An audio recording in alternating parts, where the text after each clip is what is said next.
This is The Great and Secret Knowledge. I'm Jeff. Sofia is here. Hi, Sofia. Hello.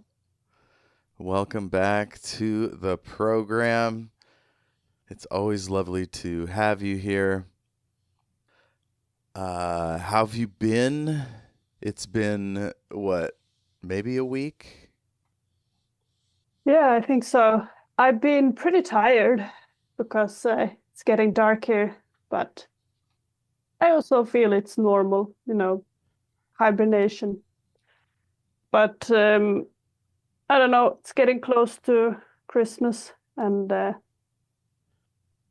there's not a lot for me to prepare, so I mostly am looking forward to the break. Cool. How are you? Yeah. I like the holidays. I have a week off starting in around Christmas, maybe the 23rd, whatever the Sunday is before Christmas. So, yeah. Yeah. In Sweden, we start celebrating the 1st of December. And we call that the first, or actually it doesn't need to be the 1st of December. It's 4 Sundays before Christmas. So we do like an Advent where you're supposed to celebrate the different Sundays, and you have fika, and you have these different activities. We have like Lucia, which is a singing performance that is very popular. Actually, it's in the 13th of December, so next Sunday I'm going to go to watch a Lucia swimming performance, where it's going to be swimmers who does like a Lucia. How do they pair candles with water? I think that they will swim with candles on their head. Holy shit. That's amazing. Like they're lying on their back and it's like taped to their forehead or something?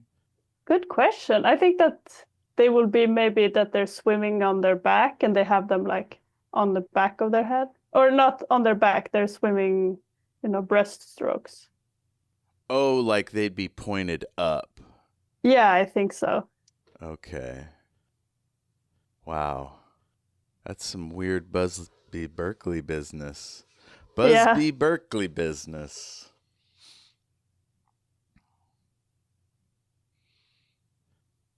Yeah, it will be fun. So how have you been? Oh, just great. Doing podcasting,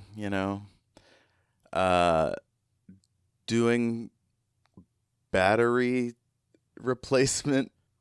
I do not do cars. And since I did cars last time, cars have advanced and it was annoying. So I don't recommend it. Yeah, I don't have a car. Yeah. Like I could survive without one. Like I have a bike, I could walk, I can take the bus. But I just get mad that our Pierce Transit or local transit isn't better. Like this one road goes from very near my house straight down to where I work. And there's no bus route. I have to go around. It's very weird. I don't like it. But that's just one of many examples of things that slow it down.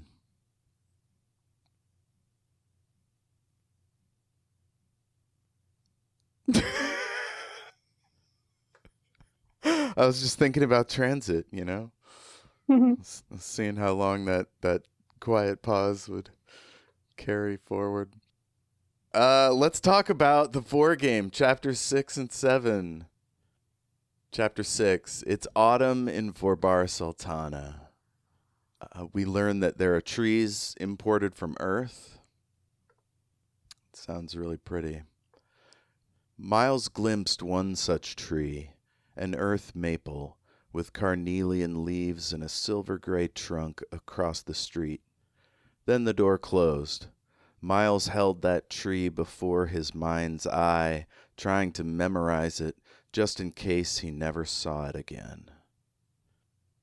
I think it's funny for us readers because we're like, don't worry, it's too early in the book. You're not going to be charged with treason. My God. What are you worried about? Yeah, that's a great point. Like, if somebody came up to us and they were like, look, don't worry, in 3 months, this will all be behind you. Somebody will have paid all your medical bills or whatever. Your shit's fixed. I'd be like, okay, well, I'll believe it when I see it, you know. But if it was a writer and not a time traveler, you know, then you'd have to trust that they knew what they were doing. I don't know what's going on. Like, if somebody's writing me, they're doing a poor job, I gotta say. There's no red thread, like no plot.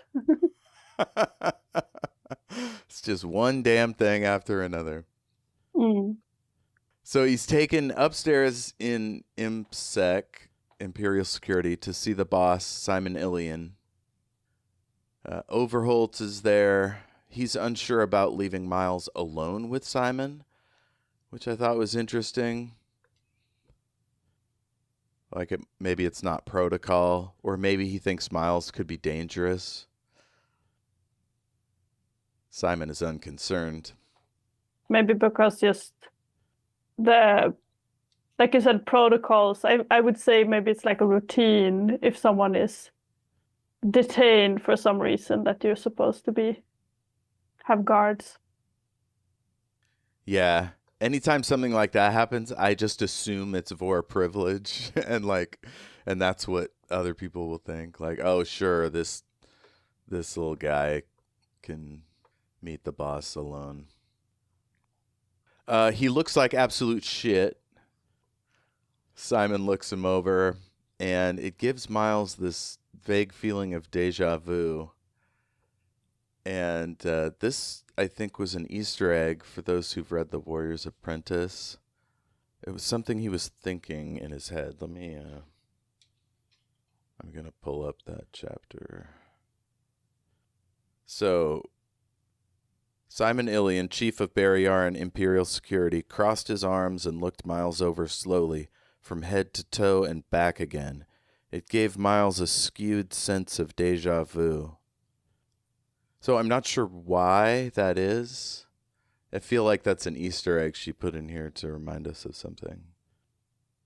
Yeah, probably. I couldn't remember either. Because it didn't seem to fit what we'd seen up to now. Unless maybe he's talking about Metsov? Did Metsov give him a long appraising look? No, I don't feel like it. I'm thinking it's like you said, probably that, but I don't know. Last time, because he mentions that here that he has been charged with treason before, but I don't think it's there was no such. Okay, so from the Denderi incident, maybe he saw this sort of thing from him before. Maybe, but I don't remember that. It might have been after they have the trial. So in that case. But, during the trial, it's not the same situation at all. Was Illyan even at the trial? Or maybe he was like in the stands or in the background or something? Yeah, if he was in the stands. But he could have just been listening in. But he didn't have this kind of meeting with Illyan before, at least. So people fear Illyan, but a lot of that, it seems to be the office, like the legacy of Captain Negri before him. He's been in the post 20 years, His only known screw-up is the Sultoxin attack. And as far as Miles can tell, Illyan's only afraid of Miles's mother. And Miles doesn't know exactly why, but when he asked his dad said, because of vivid first impressions. So if we've read, is it Shards of Shards of Honor? Honor.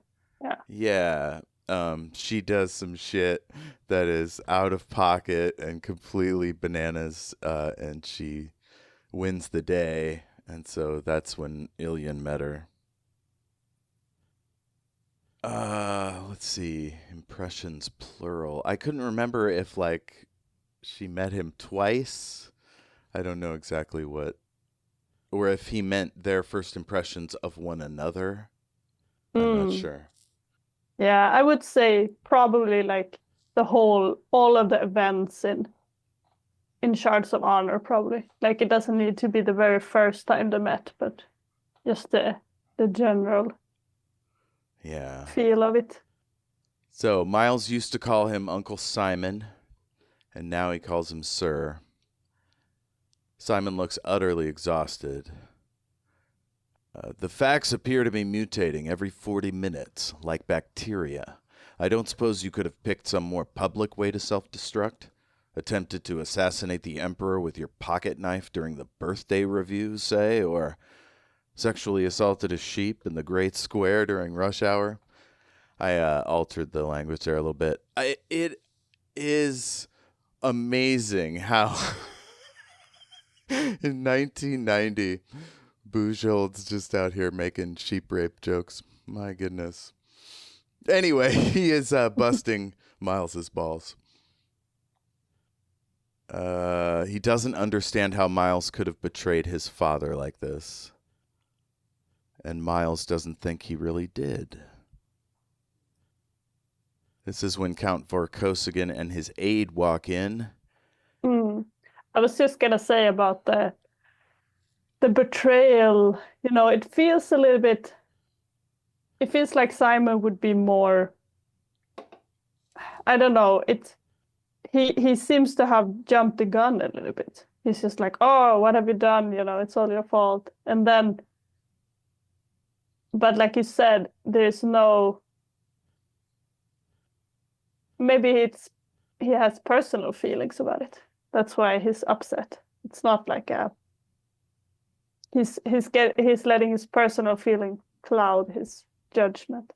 Yeah, I mean, he's projecting like some feeling, like he wants to be the best at his job so he can impress Count Vorkosigan, and here's his son making his job harder. But also, I think sometimes we say a thing, but really it's our deepest fear. Like, I would never want to betray Errol Vorkosigan. So if his son did that, that would be the worst thing, Yeah, that could But if be. he knew Miles and Errol's relationship at all, he'd know that, like, it's not possible. Like, his dad trusts him implicitly. Yeah. Maybe it's just kind of a dislike of this kind of disorder, so he's just like, why did you make this mess, and you're supposed, because he knew that he was supposed to sit there quiet, and just deal with this 6 months, and then he's like, you didn't manage to do it, yeah. You couldn't help yourself. So the Count and the aide walk in, and Miles is jealous of how brilliant and respected, tall and handsome this guy Joel is. Joel was even worse than Ivan, who, while darkly handsome, had never been accused of brilliance. Miles will never miss an opportunity to bust Ivan's balls, even inside his own head. That's true. It is fun to see Joel. Joel will be back. That's right. Yeah.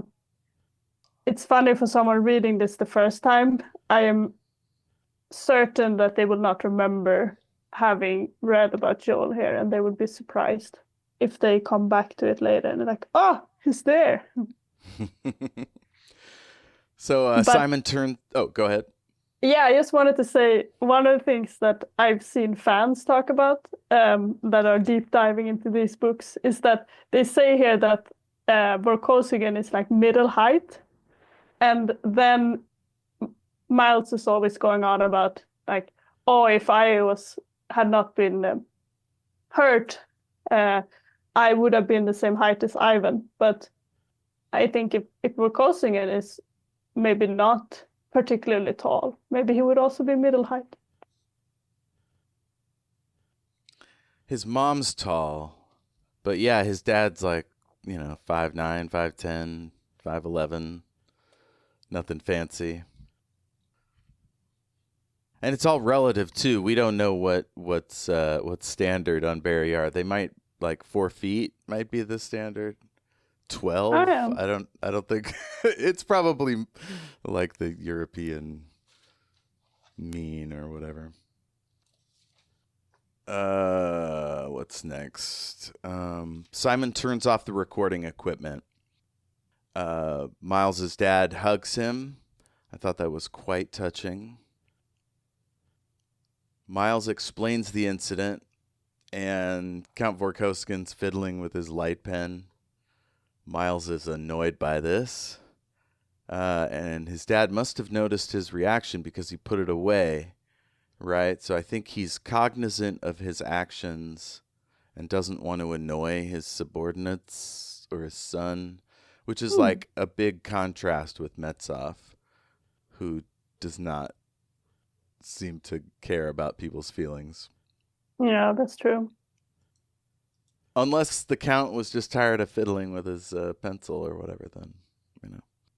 Yeah, I wonder if the fiddling is a bit of a tell, that he's upset about this and he's trying to pretend to be calm, and then he's like, oh, I shouldn't fiddle, put this away, like I don't want to be nervous.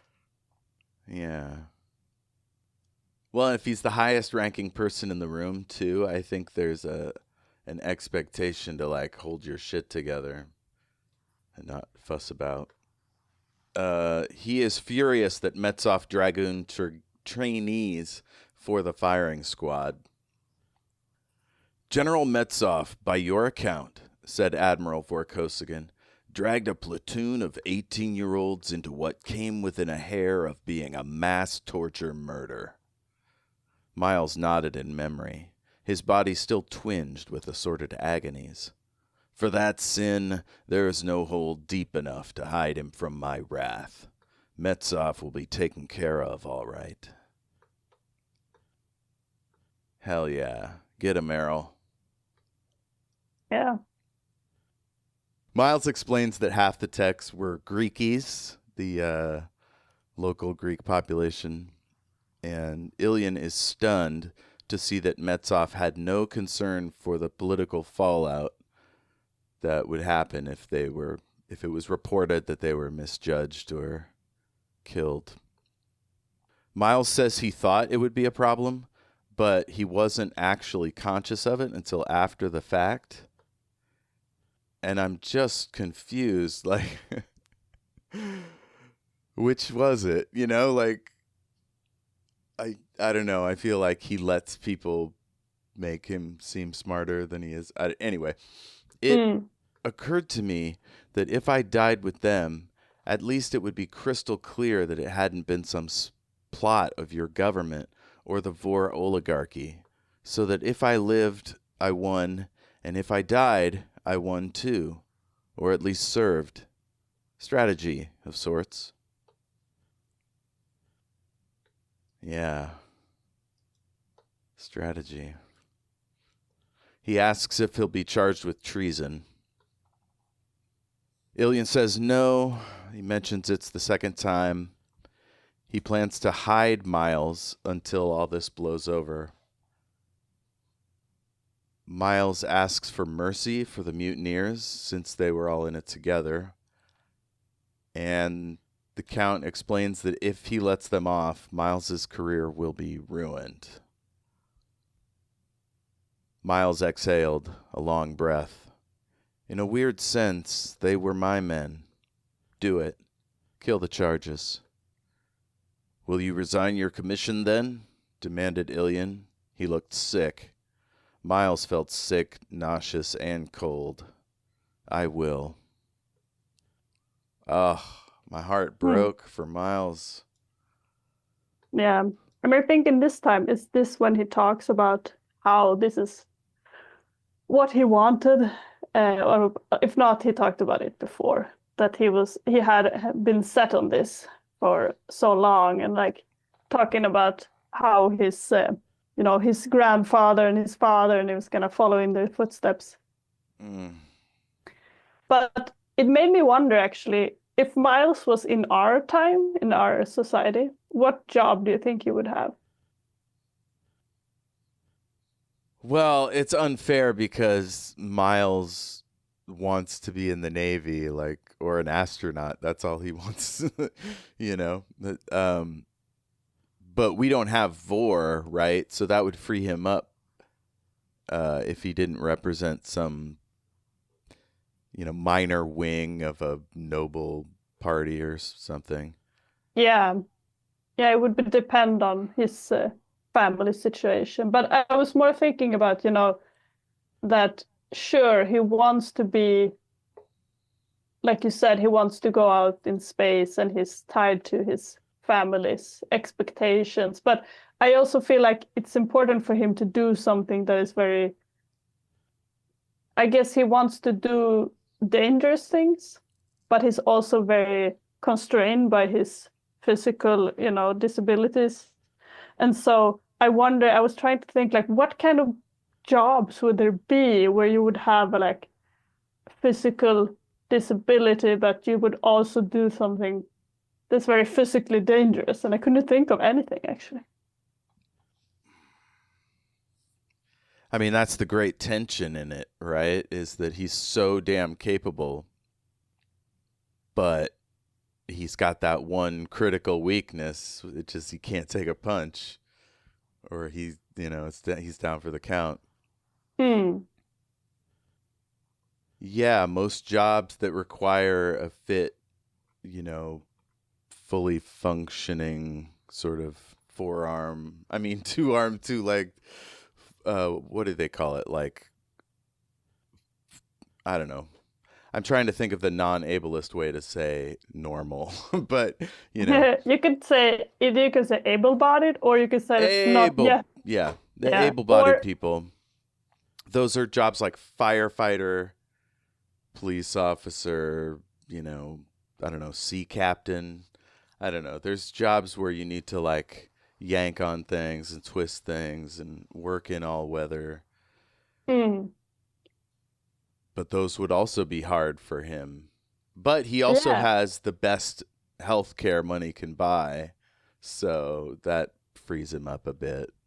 Yeah, it does. And yeah, in general, the healthcare is better than our modern healthcare. Like they can really, I feel like they can really stitch someone back together. But I think it is an interesting conflict, and maybe not something that is as remarked on, but this idea that you have someone that is really likes to do this physically dangerous things, but their body is not adapted for it. But for us, what we see is more the conflict between others' expectations of Miles and his capabilities, but there's also a bit of an inner conflict there. Yeah, I mean, it's never easy for a soldier to transition to a non-daring job, And he never even really got to be a soldier. I mean, it was like 3 months, Mm, essentially since his commission. So it's like dangling your favorite thing ever in front of you and then taking it away. yeah, But every soldier eventually has to find something to fill their time with, whether it's video games or extreme sports or I don't know. My dad reads thriller novels, spy stories. He also, the ship he was going to be on, the new one, I think is it the Surg? It is supposed to be an exploration vessel like the Starship Enterprise, like going out cutting edge. So it's hard to replace that. Like not even the mercenaries do that. Mm, And that was kind of what his mom did, like in her astronomical survey. that's true. But I do think that the Prince Surge, even if it's going out and being capable of going out on long journeys, I assume it's still some kind of goal, you know? They're not going to spend their tax money just exploring for just Yeah. the knowledge. I assume it's like, okay, go out to this far away planet to gather some kind of intelligence or establish some trade routes or something. Yeah, maybe like camp at a new wormhole while they build a jump station, Oh yeah, that could be. guard it, stuff like that. Um, yeah, definitely more military minded than Starfleet. Illyan asks how Miles knew about Metsov's actions during the Komar revolt. So Miles fesses up that he and Ivan did it, and he's annoyed that Ivan never told Illyan about the security breach. Like, I think Miles just assumes that everything he tells somebody to do, they'll just do, right? Yeah, And and I think it's just he doesn't want to get the anger of Simon. So he's like, ah, why didn't Ivan tell him? Then it would mm, have been simpler. Then he would already know. yeah, this part would have already been done. He's starting to like feel funky, so he sits down cross-legged. His dad kind of starts to move to help him, but then he doesn't. And Miles recommends that they fast Penta on wherever he is because he knows some shit. And then he explains how he and Ivan did the research with the camera and the desks. And Vorkosigan is like laughing. Airtight security, you said, murmured Count Vorkosigan, unsuccessfully suppressing a wheezing laugh. The most expensive yet devised. Proof against the cleverest viruses. The most sophisticated eavesdropping equipment. And two ensigns wafted right through it. Goaded, Illyan snapped. I didn't promise it was idiot proof. These boys. Yeah, it's fun with this. This is a theme I think with digital security. This, the human factor is always the weak link, and I think it's security has gotten better at that. You know that they realize that, but I think for a while there was this idea that we can build a perfect system. You know, we just have to have so many passwords as possible, and then it will be fine. Yeah. Yeah, the human factor. It's funny, I just was listening to a podcast about the evil of the Daleks, a second Doctor story from the 60s. And the Daleks captured some people and they were doing weird tests on one of the companions to isolate the so called human factor so that they could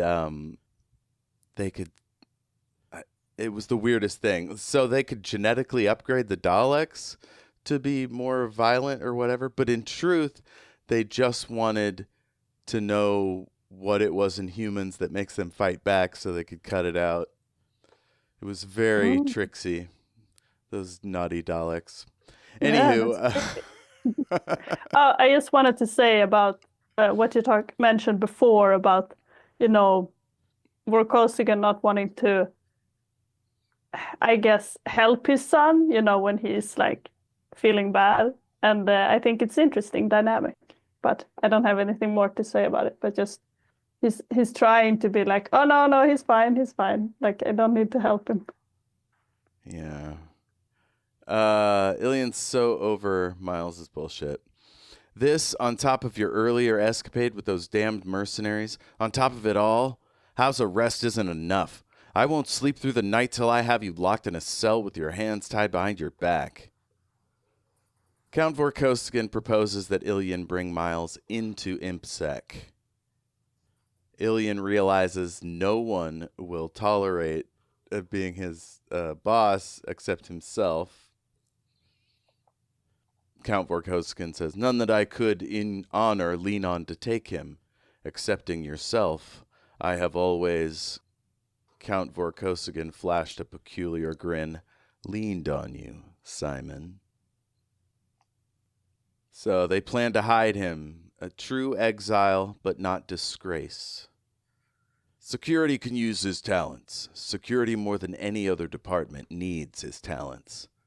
To see the obvious, and the less obvious, many officers may be trusted with the Emperor's life, rather fewer with his honor.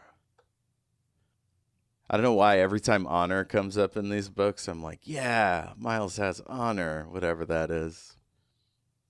I think it's a fun combination. We're not used to this honor talk in a modern society. Usually it's more pragmatic. So it becomes a fun juxtaposition. Yeah, it's kind of a stand-in for virtue or goodness, but it's really just, would the Emperor put up with this? Then don't do it kind of thing. Yeah. But I think, in modern times, people would say his reputation, but for them, it's very different. It's not about reputation. Yeah, it's almost religious. It has this God-adjacent vibe to it. Mm. Vorkosigan suggests Miles go to the infirmary, and then he asks about Kuril Island. The climate was ferocious. The terrain was lethal. A third of the population, including my immediate superior, was dead drunk most of the time. The average IQ equaled the mean temperature in degrees C. There wasn't a woman for 500 kilometers in any direction, and the base commander was a homicidal psychotic. Other than that, it was lovely.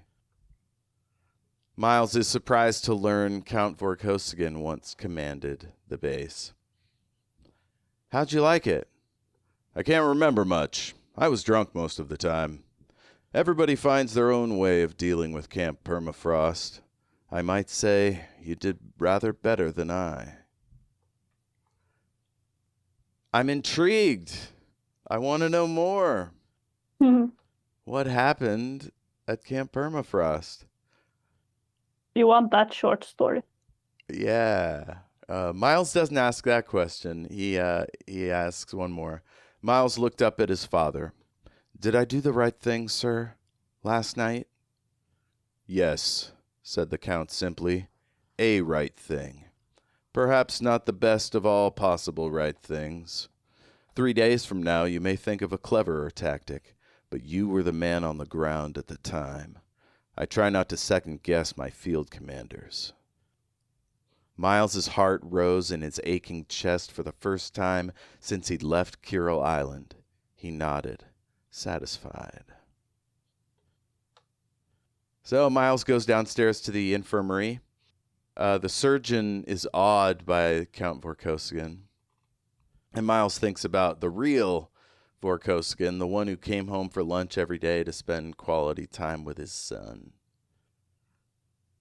Only Miles knew the interior view of those hours, how the big man in the green uniform would bolt a sandwich in 5 minutes and then spend the next hour and a half down on the floor with his son who could not walk, playing, talking, reading aloud. That's real nice. Yeah. It's nice if you can have a good dad like that. Yeah, but you also get the idea of the kind of his extreme upbringing, because when he's having a tantrum, his dad is like, oh, you are a lord. You're not supposed to have tantrums. Think about your responsibilities.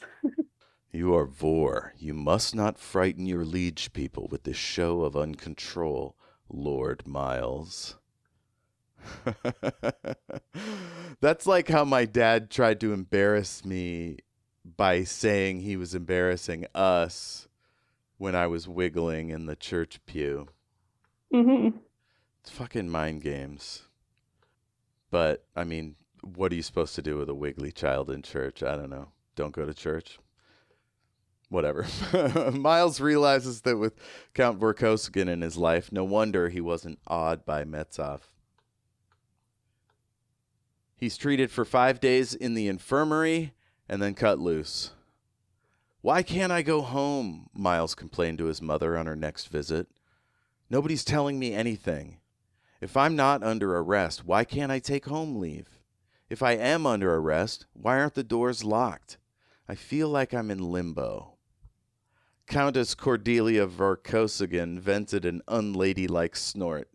You are in limbo, kiddo. So we get this great description of Lady Vorkosigan.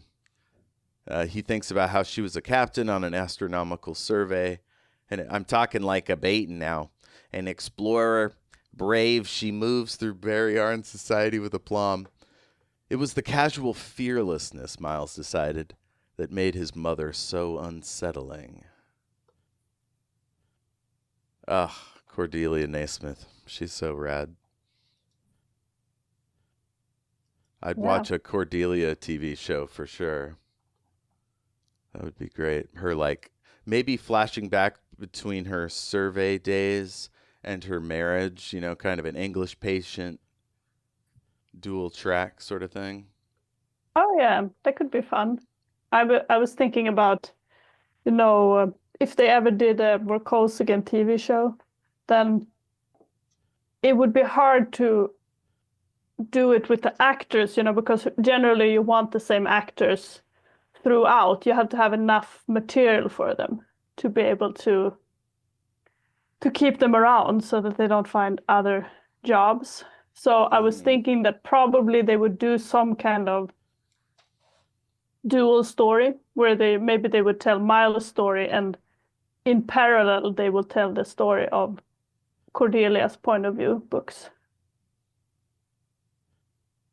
Yeah, I like it. Miles complains about not being let out. Lady Vorkosigan explains the fallout of what's happening out there. And then we get this annoying bit of unnecessary exposition, which I feel like should become a segment on this show. But she talks about, like, the Imperial Liege Lords or whatever this bullshit is that people want. And he says, think of it as a funny reservist. And it's like, I wish she had just looked at her son with a withering look and said, no shit, Miles. I've lived here longer than you. Give me a fucking break. Anyway, she would know this already. Metsov is getting booted with no court-martial. Miles is still in limbo. The plan is for the Barryaran militarists to settle down their complaining before letting him out. Yeah. It also... Oh, go ahead.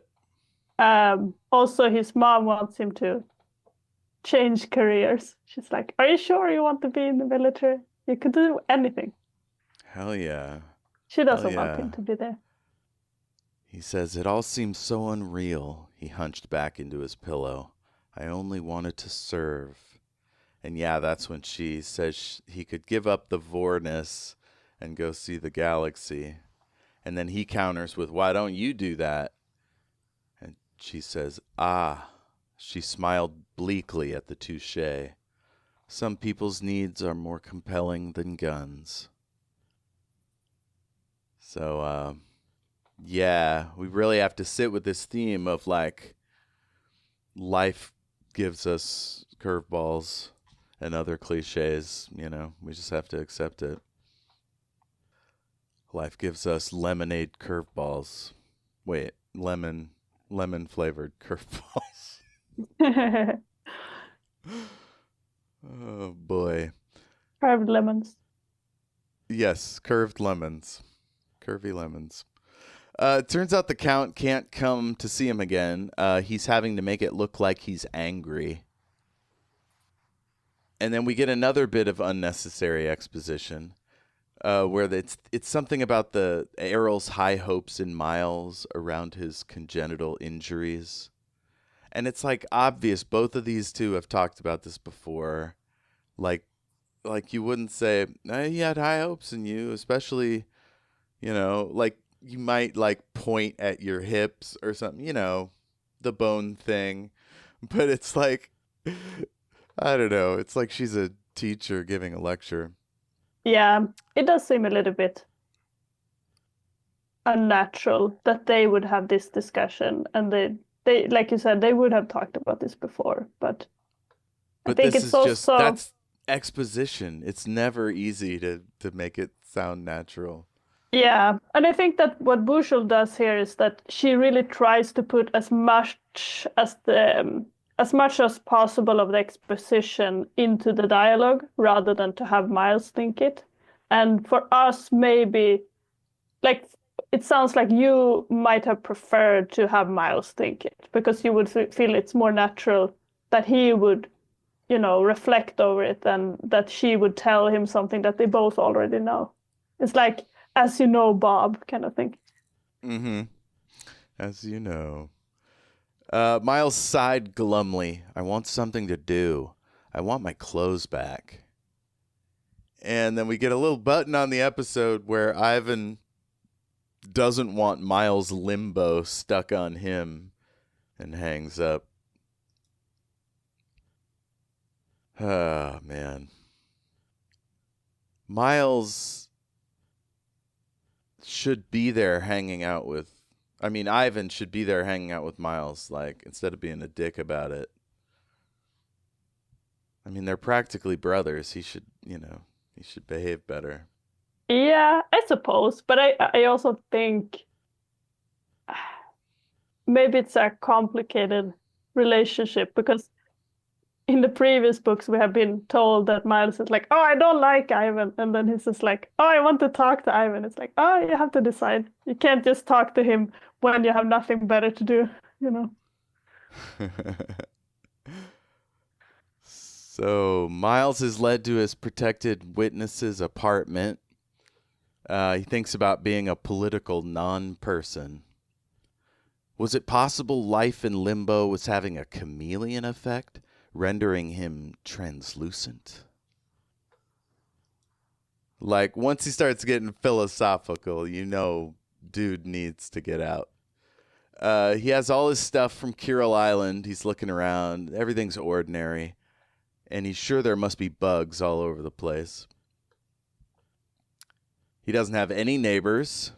He wanders around but gets gently directed back to his area. At one point, he thinks about rappelling down the outside of the building, but he'd probably get shot and somebody would lose their job. He's trying to figure out how long he will be here, and they give him enough food tokens for a month. And he shudders. He's like, I can't take it. And then one day he cleans all his stuff and gets dressed. And he starts to pretend he's in a cabin on a starship. Someone comes to his door. It's a guard. He's scanning all over. And in comes the Emperor, Gregor Vorbarr. Miles gestures for him to sit. He asks if the Emperor has any bugs going. Emperor says he asked for none, but who knows with Illyan. The Emperor has brought wine, and he points it out, and he says, elegant anesthesia. He can't stay all that long, but they have time to pound a couple bottles of wine. He says he can only stay to 2,500. Now that's really funny to me. It's like, because that would mean if there is no 2,500 on Earth, there's only 2,400 because it's 24 hours. So he's Oh, staying shit. to the 25th hour, and then it's like you get all these questions like, how many hours do they have in a day? And I think that they have maybe there was another book I read, and from that one, I think maybe they have 27 and a half hours in their Mm. day. So I thought So, that's funny that she doesn't really go into it, but it's something that you see that they have, or they could also mean that their hours are different, but that wouldn't make much sense. I think it's just that their cycle of the sun is longer. yeah. The important thing is that it's pretty close to midnight. Yeah, but or we don't know. It could be that they have like 30 hours. But yeah, you're right. It's probably. Yeah. But it would be nice to have a little bit longer because then you could have more time in a day. You could sleep longer. Although, does that mean that they live shorter lives? Because their days would be longer. So that would mean that if their year is 365 days, that would be longer time spent. So if they are, if someone is 80 on Barrier, maybe that would mean they would actually be 87 or something. Yeah, I like that. I saw the math going. I was like, ooh, how accurate will this be? 87. Probably not very. Oh, I don't know. It sounds right. Let's see. He references Cordelia's religion, and I don't remember Cordelia ever, other than saying a few wise words here and there. I don't remember her referencing like a specific denomination. No, it is interesting. There's very little religion in these books. And even though Cordelia is described as religious, she's not really religious in the sense that we would think about it. Like she doesn't seem to have a church. She doesn't seem to have any specific set of, you know, rules to follow. It's not like she's like, oh, I can't eat this, this is against my religion or something. Seems to be very broad. Yeah, something about destiny and like a force that will maybe an afterlife. Uh, let's see. He realizes that mom put Gregor up to this, even gave him the wine because it's from their private reserve. He calls it ambrosia, and it kind of made me wish I could still drink wine, but not very long because I remember the time I got really drunk on wine and then drove to my girlfriend's place, and that was a bad idea. So I don't do that anymore. Let's see. Miles thinks about growing up with Gregor. He was 5 years older than Miles, Ivan, or Elena. Gregor gives sympathy about Miles's military career being toast. He complains about his own dull service. He talks about their forebears, how active they were militarily. And Miles says they were flung into those situations. In his dad's case, Mad Yuri killed most of his family. And weirdly, this doesn't make the conversation any cheerier. Gregor's being real melancholy. Miles wonders if he's thinking about how bad his own father was, or if he even knows the truth about Serg's evil deeds. Nobody who'd known Serg talked about him, Count Vorkosigan least of all. Miles had met one of Serg's victims. Miles hoped Gregor never would. Yeah. And I feel like with Gregor, we see maybe his resentment about having all of his life choreographed so much. He's dreaming about like, what if I was in a coup or something and I had to, see actual action. Like he probably, I'm thinking that, how to describe it? Like I'm thinking that we have all these people looking out for his honor, looking out for his well-being, and maybe that can make you feel very incapable because you have all these people trying to always make you look your best, and then he's wondering, could I actually do something if I didn't have all of this? Yeah, yeah. Man, Miles asks about how his birthday went. Gregor says folks are all trying to get him to get married. And Miles is like, go for it, dude. Have yourself some sons and settle all this schemery. And Gregor's like, you could be one of those schemers. And he's like, have you seen me? Bro, I look whack. Get married, have kids. And Gregor's like, what about running away? And Miles is thinking, this is not good. Nah. Gregor mentions this Chinese emperor who swept somewhere.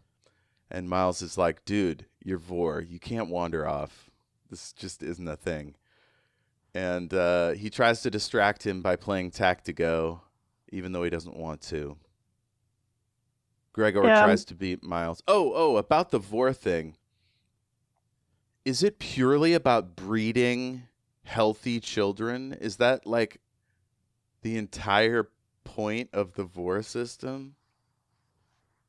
I mean, it is hereditary. So in a sense, yes, that you have to breed children in order for the system to continue. But I think with Gregor, it's like they have the emperor, and he is the only one that everyone can agree to follow. Otherwise they would be too splintered, I suppose. And like Yeah, they talk civil about war. how there's a lot of contenders who might try to seize the throne. But I wonder there. I think that this is also a lot of this conversation is also exposition, but it's better done than the one that we Yeah. talked about before. It really does feel like this is something they would talk about, because it's like everybody would be on Gregor to be like, oh, you have to get married. Don't you realize it's because of this and this and this reason? This is like, yes, I know. No, it's very natural that people would say the things that he already knows, because he's not doing what he's supposed to. Exactly. And he knows he can vent to Miles, and Miles won't like try to kiss his butt. Mm. So they bust out the Tactigo. Miles doesn't even want to, but it's something to do. Gregor tries to beat him. And Miles is going easy on him, but not too obviously, because he wants him to have fun. They crack open that second bottle. I don't think I've beaten you at this since you were 14, sighed Gregor, concealing secret satisfaction at the low point spread of that last round. You should be an officer, damn it.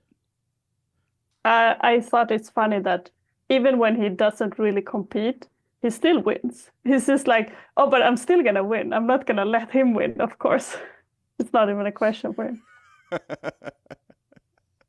He's so controlling. He has to have everything go his way. It's hilarious. He explains that the game isn't analogous to real battle. He likes it because it's not as chaotic and random. And Gregor's just like impressed by him, and he's like, what the fuck? Why did they send you to Kuril Island? Remember when you commanded an entire space fleet? And Miles is like, chill, dude. That's a secret. Because of the bugs, I assume. Also, he didn't prove that he could obey, only command. So Gregor says he doesn't know why Illyan didn't do more with them. He likes that Miles brought them secretly into Barrier's service. Miles thinks that Illyan took the deal to keep them from working for Barrier's enemies. And then he explains their size and function, that they're good at, wormhole blockades and that sort of thing. Miles tells the story of sneaking in and tricking them all into serving him. And he thinks about how wild it is. And then he talks about sort of feeling like you're on the edge when you're doing all this crazy stuff. It's like you're at a high place. And then he says something about like not being fond of heights. Have we ever witnessed that before? Or is this new information? No, not at this point, I don't think. It will. There is some later. I was wondering if the earlier books, but there's only the one earlier book with Miles. Mm. Yeah, he has. it is interesting that he has a lot of dislikes, like it would be easy to write him as a very capable, fearless person because he really does want to be in extreme situations, but he's like, oh, I hate cold, I hate heights. He was also like being space sick before. Spoiler alert for the Warrior's Apprentice boot camp. He does fall off a giant wall and break his legs. So that could have had something to do with it. Oh yeah, that's true. Could be a general fear of, actually having fallen from heights before. Gregor asks how Kuril Island compares to battle with the Dendarii. Oh, there were certain parallels, Miles admitted. Both were jobs I wasn't trained for. Both were potentially lethal. I got out of both by my skin. Lost some skin. The Dendari episode was worse. I assume that's because people died when he was with the Dendarii. Yeah, I think it said so, that it's he lost Buthari. I keep switching between Dendari and Dendarii because I can't remember what the audiobook reader does. I feel like they say Dundari, but it might just been because I heard it from other. I am reading them in text this time, but the first time I think I listened to all of them as audiobooks. Cool. Oh man, are we still in chapter 6? Holy shit. I'm going to try to skim through some of these. No, this is chapter 7. Chapter 7. Yeah, I thought so. I must have scrolled up too far. Let's see. There were certain parallels, yeah.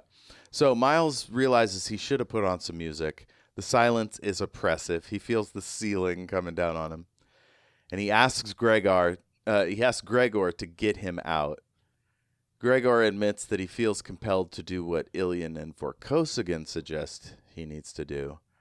Illyan wants him kept out of sight, so that's pretty much how it's going to be. What do you think that he feels like what he said was wrong? Is it just that he doesn't want to be whiny to Gregor?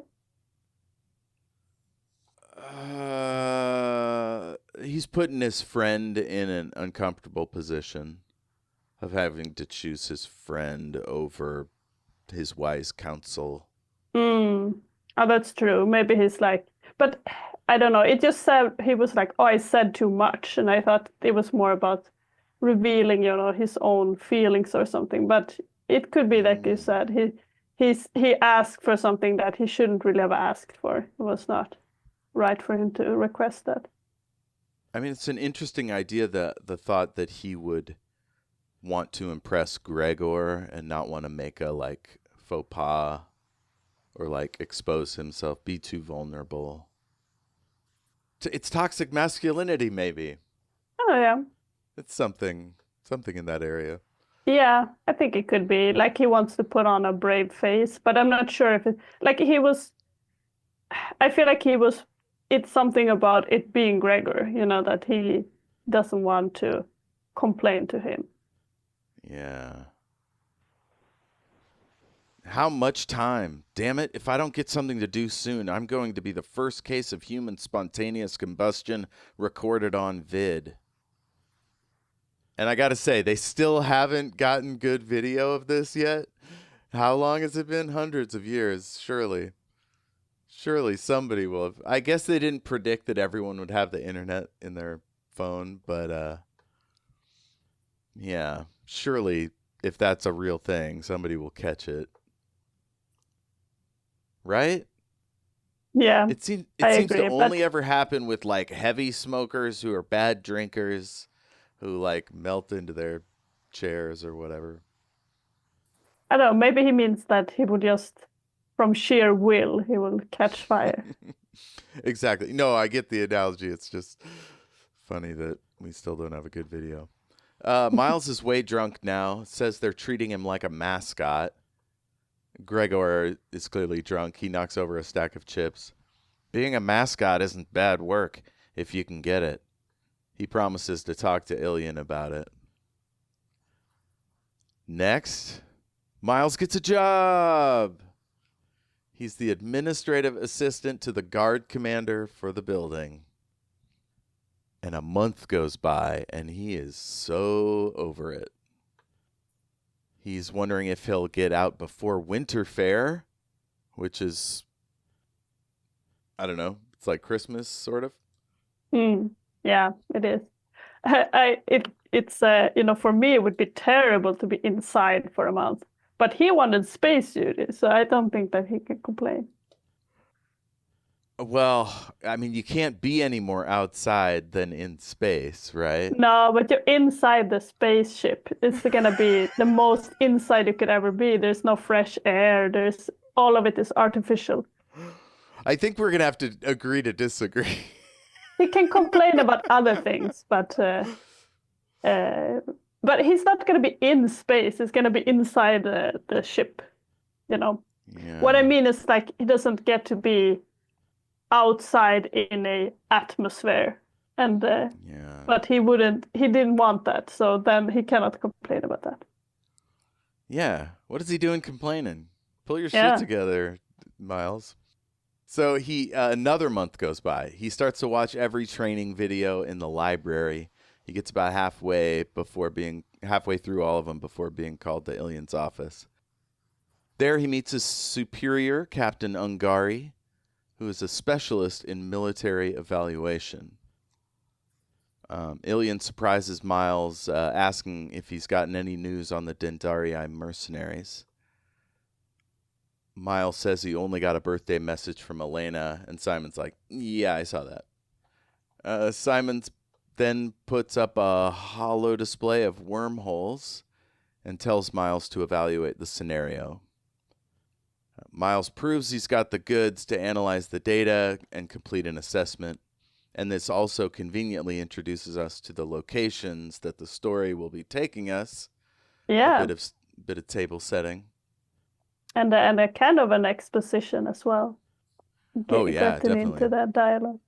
And he teases the villains, right? Sita Ganda. They're around every corner. And Simon explains his focus that he wants Miles to think about. Wormhole strategy, the devil's cat's cradle, Illyan muttered editorially. He squinted at his glowing schematic. 4 players, 1 game board. It ought to be simple. We learn there's an arms race developing in the Hagen hub, planetary governments hiring mercs and building armed jump stations and the like. The Dendarii have been contracted by Aslan to cover while they build a station. We learn that the Dendarii have changed their name back to the Oseran Fleet, and Vervain has hired some mercenary outfit called Randall's Rangers. Then Illyan moves on to Sitaganda news. He suggests that Pol might react badly to learning if Barriar and the Dendarii have a link, and they might turn to Sitaganda for help. So Illyan wants information. Illyan generally wanted information with the same passion that a strung-out Juba freak craved a spike. He turned now to Ungari. So what do you think, Captain? Will he do? He's more physically conspicuous than I'd realized. As camouflage, that's not necessarily a disadvantage. In his company, you ought to be nearly invisible. The stalking goat and the hunter. Turns out Count Vorkosigan thinks they should send Miles out to ascertain info on the Dendarii and the situation in general, and he asks if Miles could be Admiral Naismith once again. For people that haven't read The Warrior's Apprentice, I don't know what they're thinking, but surely it was a big deal. I read this first, so I was just like, what is that? I gotta get my hands on that. To activate that suppressed persona again, it wasn't just a part, Illyan. I could play Naismith again, sure. It's stopping playing Naismith that scares me. So Miles is freaking out inside. Go ahead. I was just going to comment on what you said about reading this as the first book, because there's so much info. It's like, oh, you learn about Barrier, you learn about all of this world, and then you have to learn about Miles and Miles' other persona, because I started reading it with Shards of Honor, and then you are introduced to Barrier from an outsider's point of view. But in this one, you really are in the middle of it, and really, it must be feeling a bit disoriented. Oh, hell yeah. So he's freaking out inside, but he's keeping it together. Illyan sends him out to be on hand if they need him to take control of the Dendarii, and gives Ungari authorization and money to bribe them away from the hub if they need to be, if that is an option. So Miles is going to be Naismith, keep it cool, casual, just kind of look vaguely up to no good, but not specific. You will, of course, obey Captain Ungari's orders. That goes without saying. Illyan's direct stare was chill as a Kuril Island midnight. Miles smiled dutifully to show he took the hint. I'll be good, sir. Let me off planet. From ghost to goat. Was this a promotion?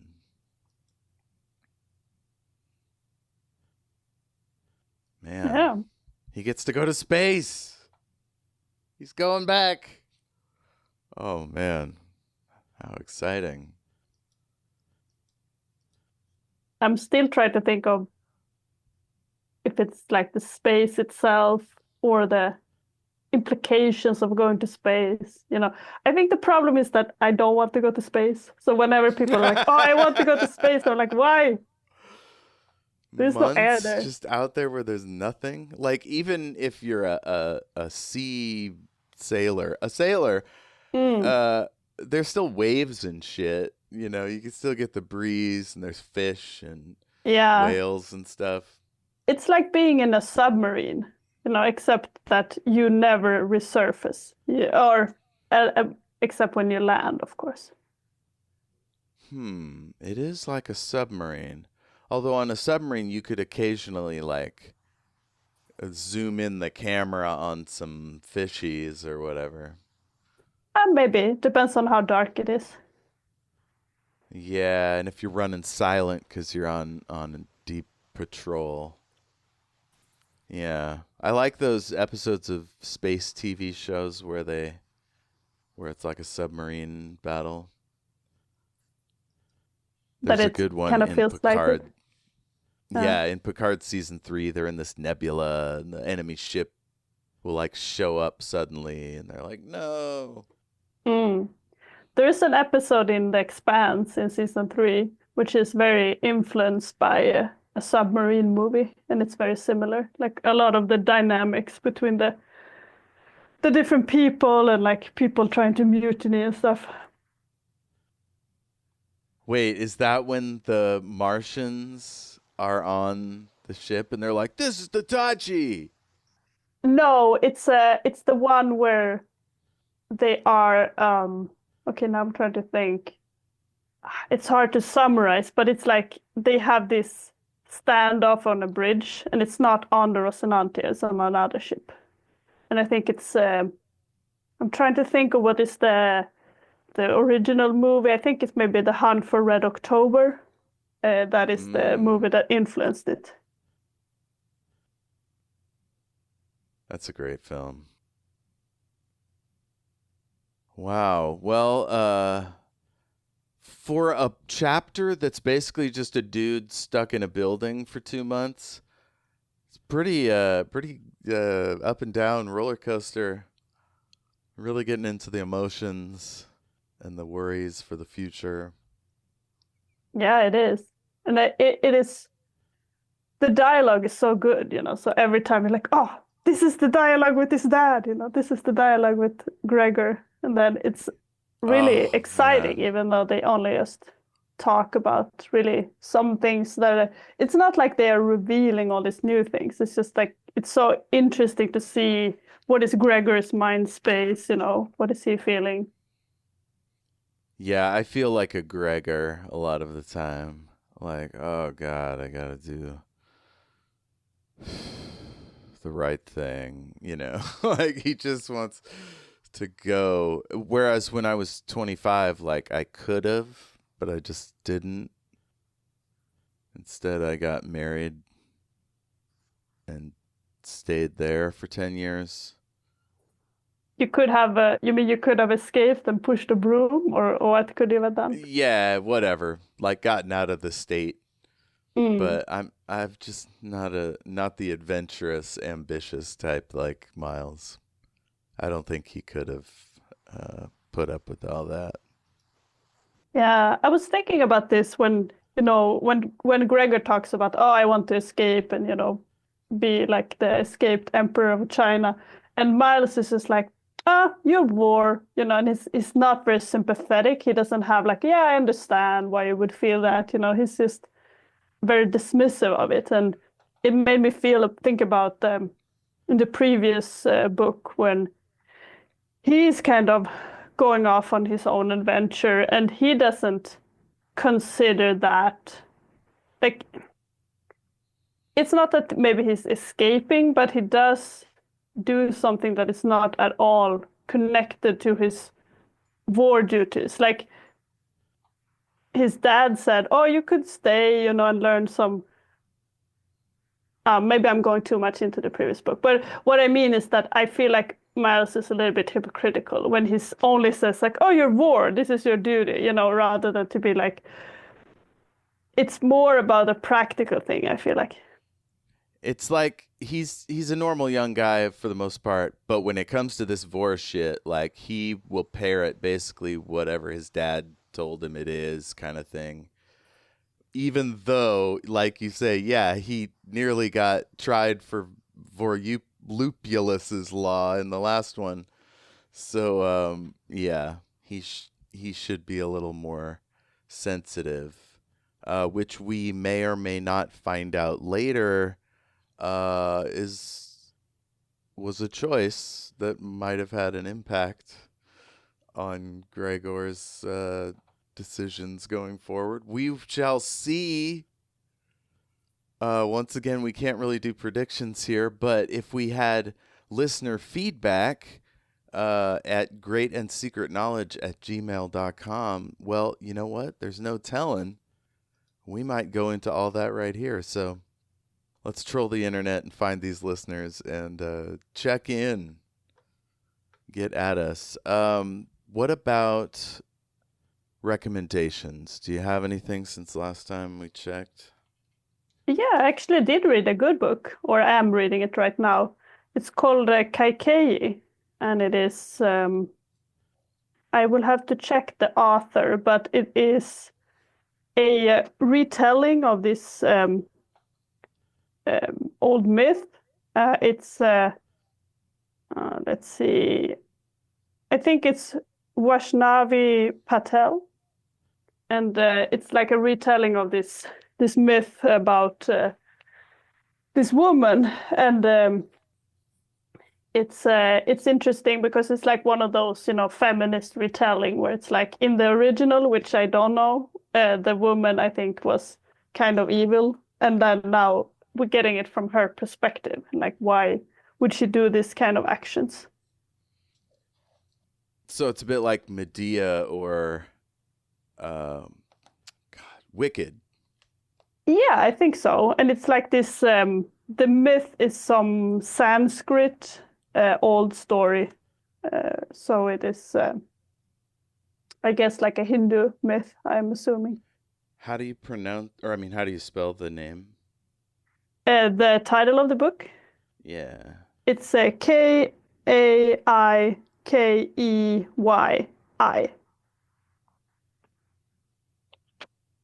And it's Kaikey. yeah. And it's a bit of a fantasy because there are some gods going around, and the approach to the gods is very interesting because it's like normally I feel like either the gods are, good, or they are forces of nature. They are like, oh, I'm the god of knowledge, I'm the god of chaos. But here the gods just seem super petty and they're just like, oh, we don't like, change, and we want to keep things like patriarchal. And so I think it's an interesting approach to the gods when they just seem really terrible. And then this woman is like, oh, I don't want to submit to these gods. They're terrible. That's funny. That sounds kind of like the Greek gods. Like they're just real Yeah, messy. in some sense, but I guess it's like if you could have gods that are terrible for personal reasons, but these gods just seem to have terrible ideology, and that's Oh, very unusual. interesting. I feel like they have like this worldview where some people are like, oh, I don't like this worldview. I feel different, and then Mm, it's clashing a bit. So I don't know what will happen. that's exciting. Well, my recommendation, a little book I just finished. It's an Eighth Doctor adventure, Doctor Who, Interference, parts 1 and 2. It is the strangest book experience I've had in a very long time.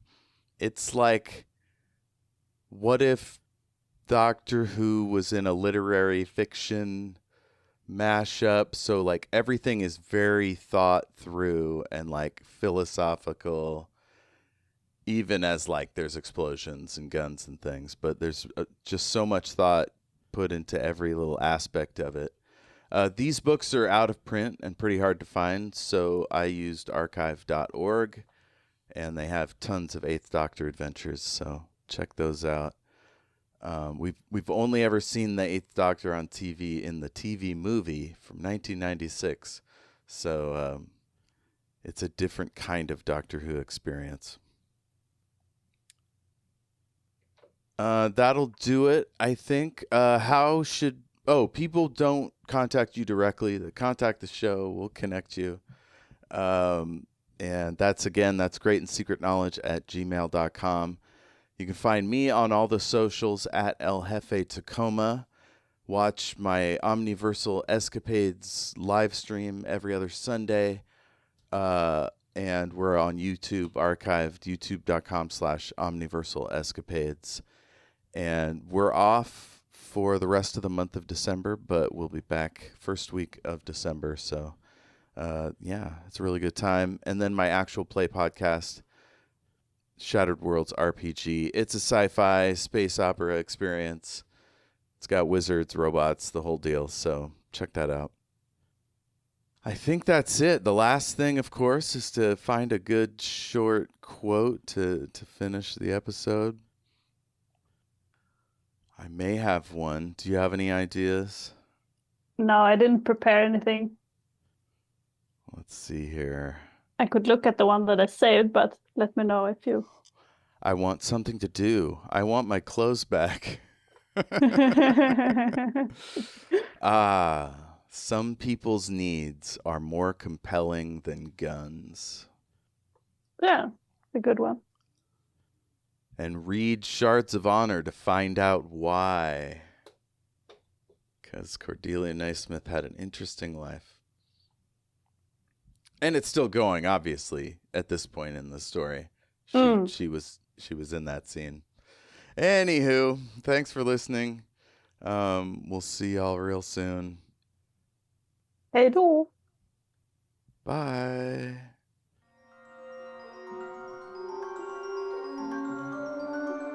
A huge thanks to James Lark of jameslark.co.uk for providing our wonderful theme song. Thank you, James.